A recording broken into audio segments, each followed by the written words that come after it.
So today we will look at DC current circuits. Please, if you have questions, ask.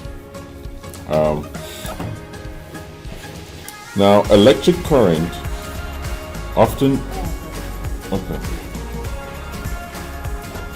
electric current, often denoted by I, basically represents the rate of flow of charges.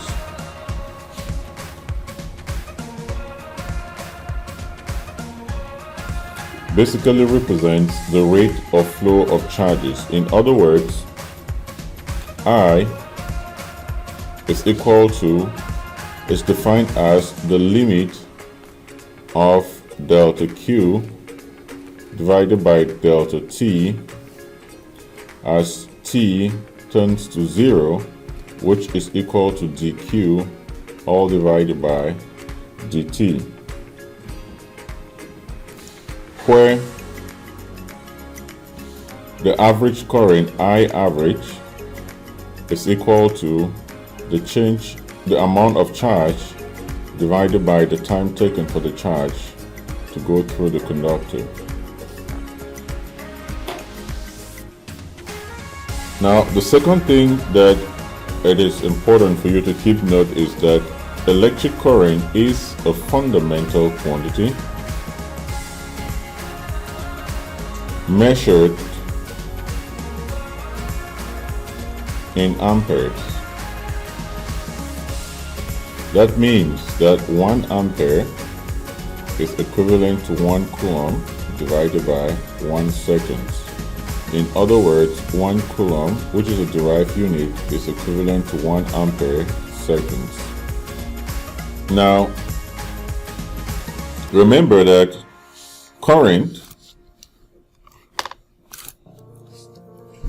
electric current I, has both a direction and a magnitude, so it is a vector quantity, but most often treated in textbooks like a scalar quantity. So you should know that subtle difference. But what is the direction of current? First of all, conventionally, I'll explain what I mean when I say conventionally. Current is equal to the flow of positive charges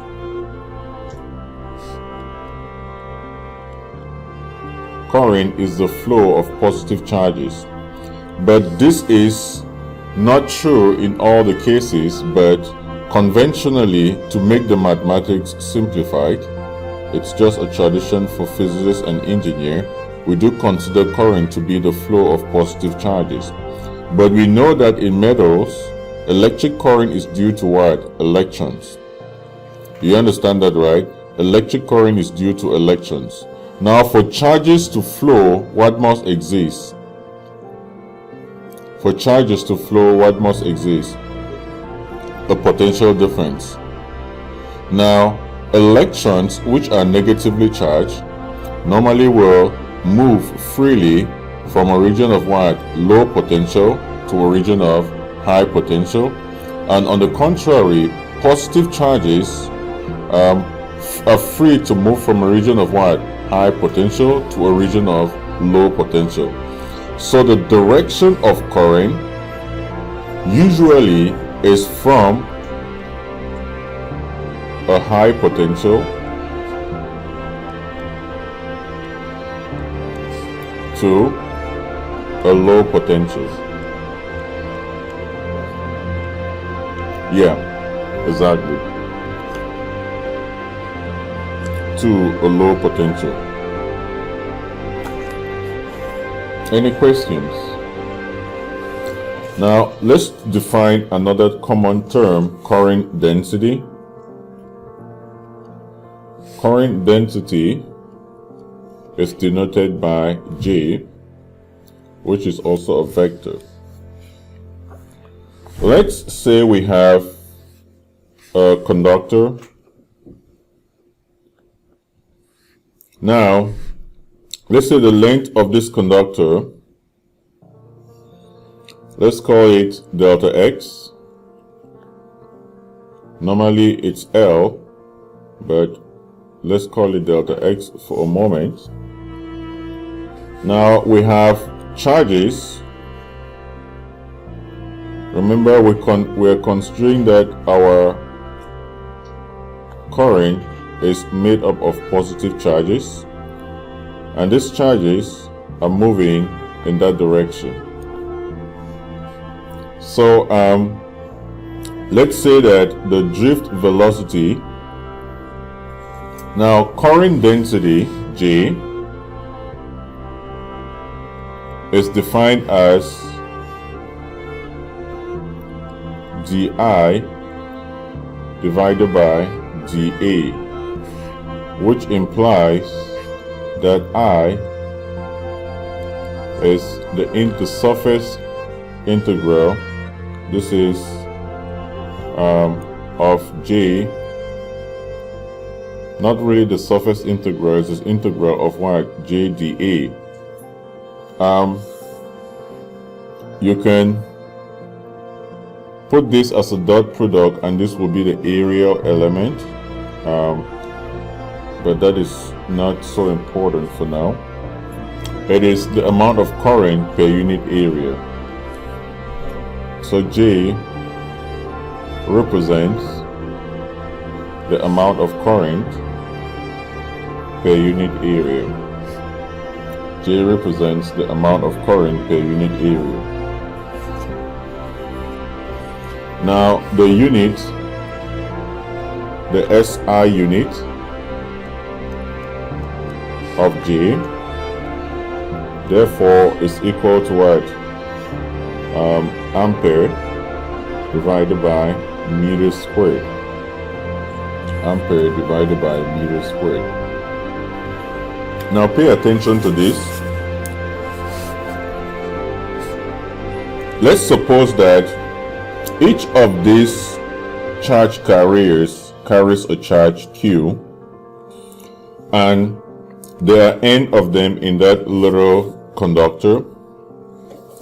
So we know that the total charge, delta Q, will be equal to, remember that,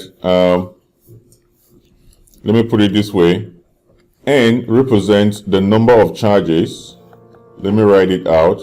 The number of charges, charge carriers per unit volume.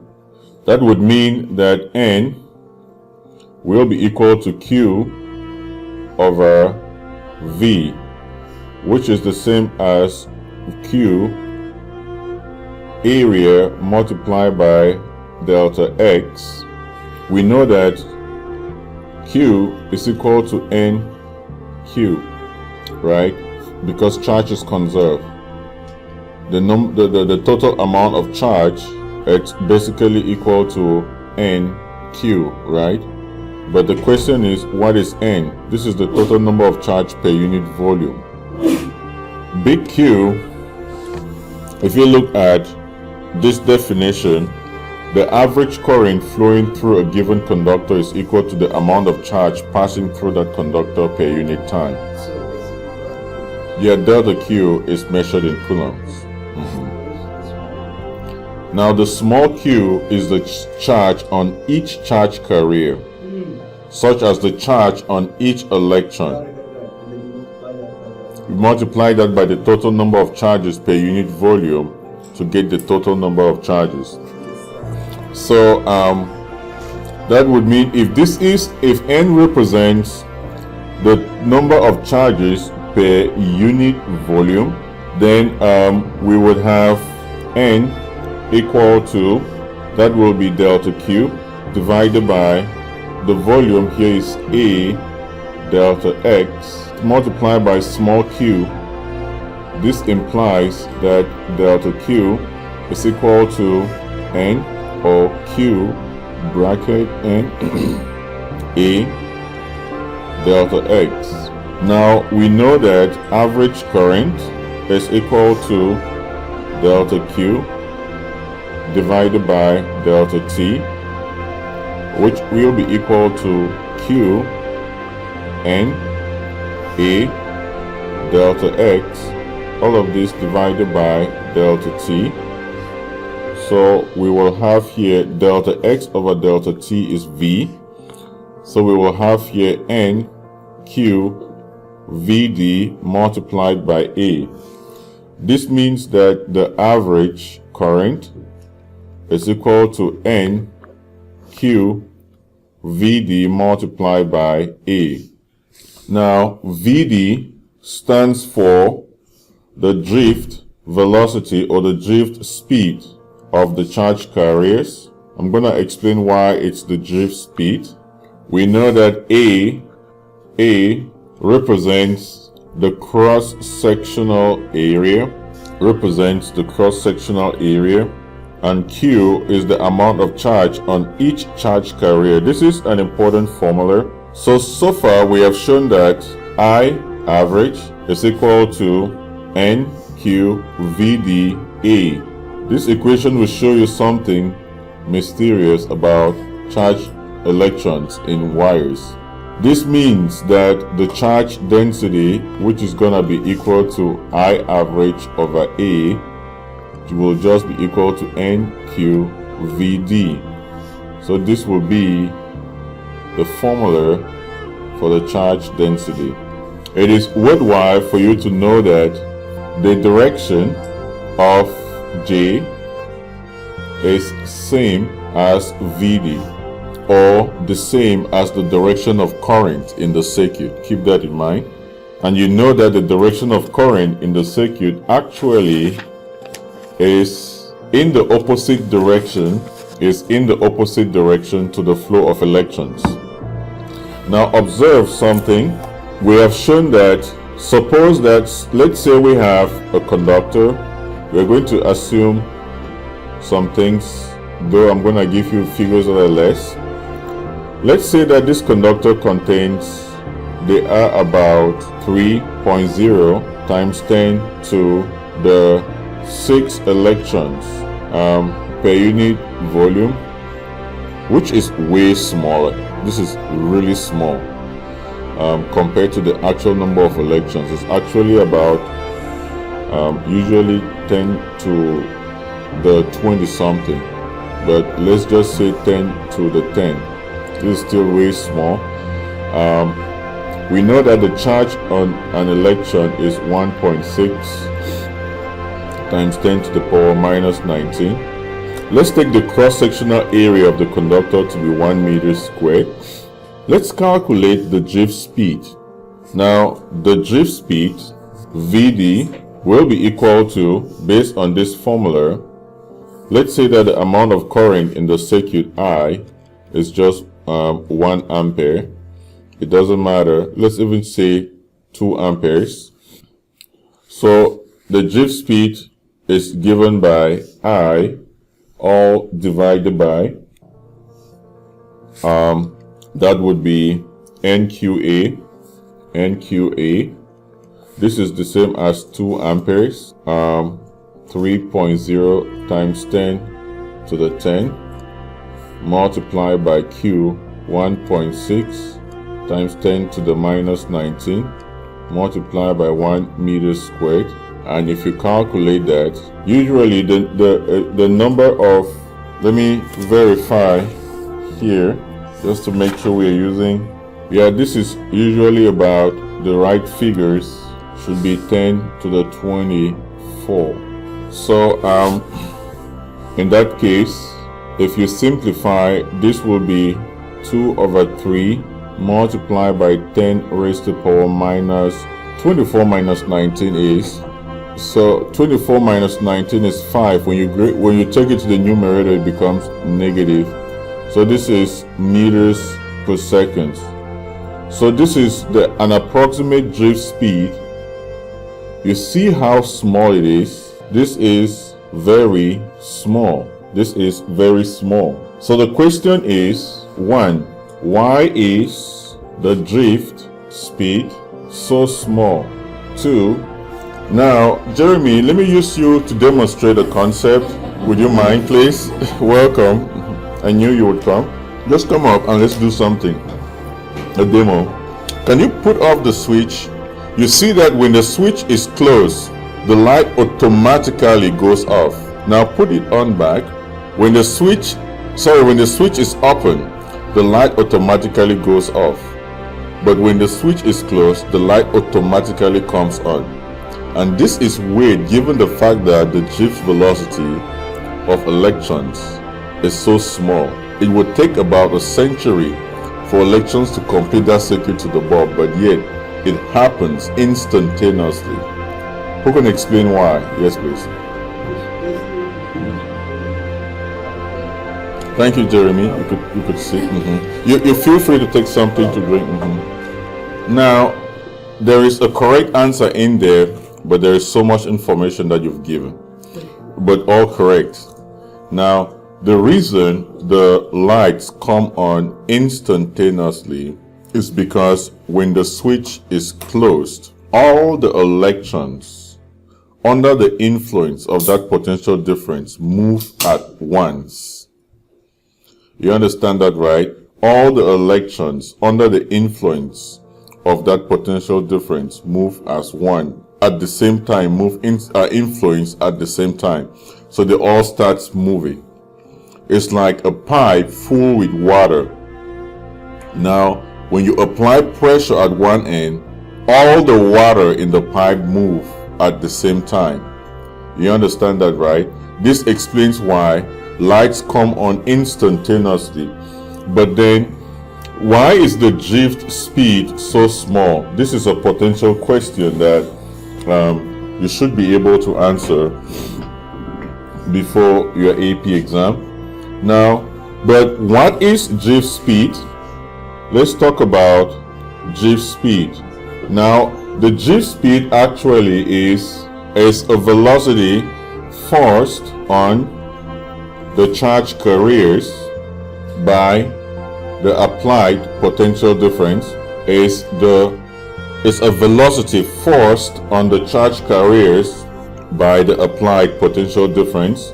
The average drift speed is about 10 to the minus 5 meters per second, which is really very, very small. Now, the reason why the drift speed is very small is because of atomic interference. I'm going to explain what that means.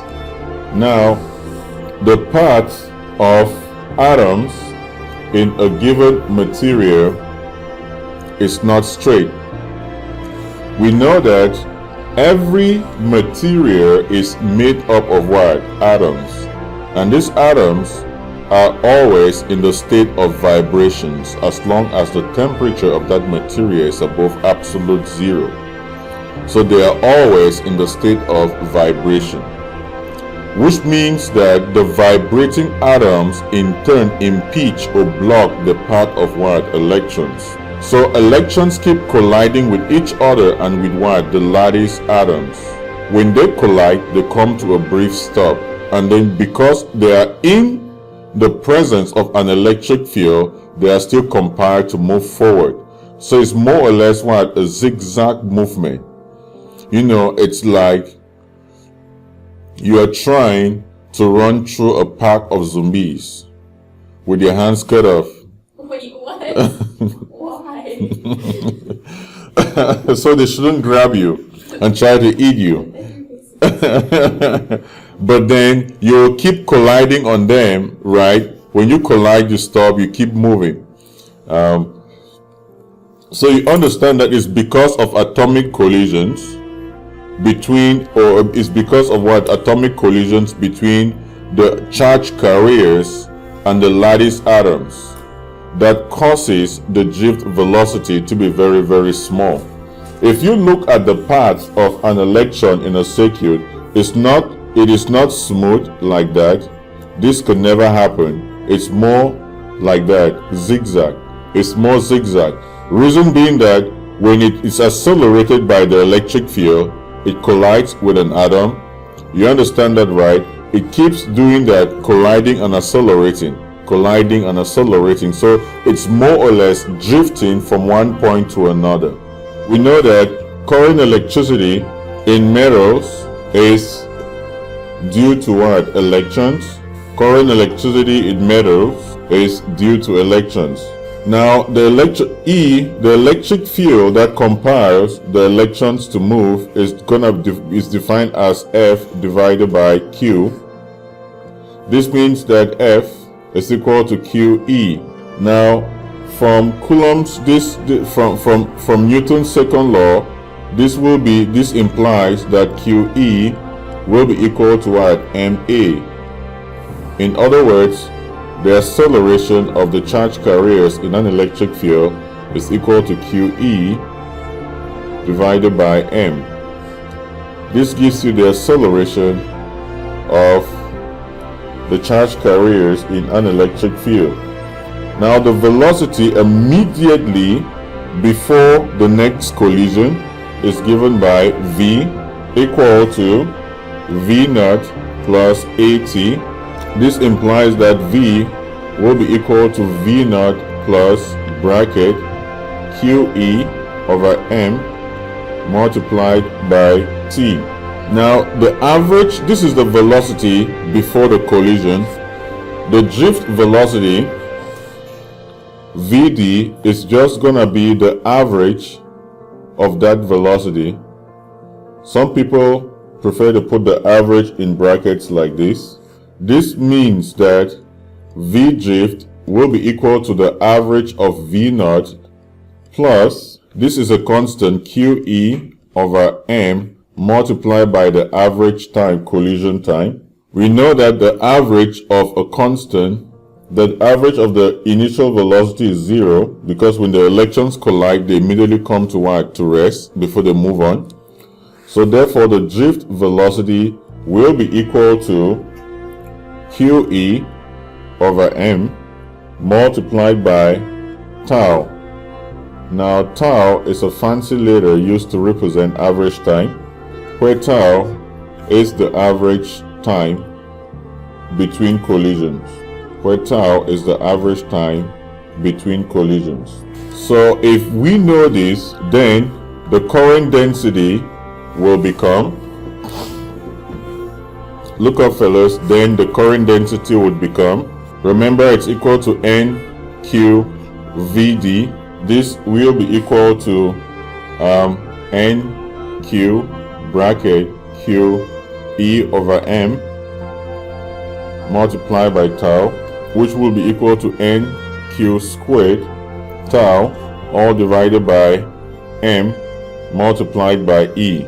Now the essence of this derivation is to show that the current density has the same direction as the electric field or potential difference in the circuit.